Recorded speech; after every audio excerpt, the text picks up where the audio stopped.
لفظ اللہ کے معنی اور اس کے خواص۔ یہ ذاتی نام ہے جس کا معنی ہے معبود برحق، خدا تعالی معبود حقیقی۔ اس کے خواص 10 ہیں۔ نمبر 1، روزانہ 1000 بار پڑھنے سے کمال یقین نصیب ہوتا ہے۔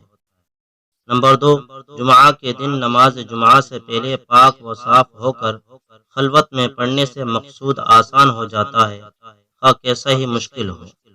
نمبر 3، جس مریض کے علاج سے اطباء عاجز آ گئے ہوں اس پر پڑھا جائے تو اچھا ہو جاتا ہے، بشرطی کہ موت کا وقت نہ آ گیا ہو۔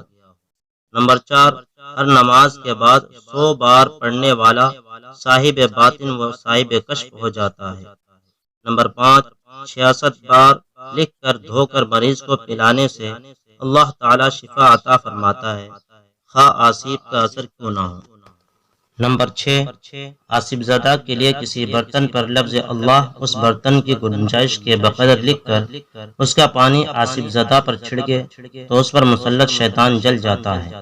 نمبر 7، جو شخص لفظ اللہ کا محبت الہی کی وجہ سے ذکر کرے گا اور شک نہیں کرے گا وہ صدیقین میں سے ہوگا۔ نمبر 8، جو ہر نماز کے بعد 7 بار واللہ الرحیم پڑھتا رہے گا اس کا ایمان سلب نہیں ہوگا اور وہ شیطان کے شر سے محفوظ رہے گا۔ نمبر 9، جو شخص 1000 بار یا اللہ یا ہوا پڑھے گا اس کے دل میں ایمان اور معرفت کو مضبوط کر دیا جائے گا۔ نمبر 10، جو شخص جمعہ کے دن عصر کی نماز پڑھ کر قبلہ رخ بیٹھ کر مغرب تک یا اللہ یا رحمان پڑھتا رہے گا پھر اللہ تعالیٰ سے جو چیز مانگے گا اللہ تعالیٰ اس کو عطا فرمائیں گے۔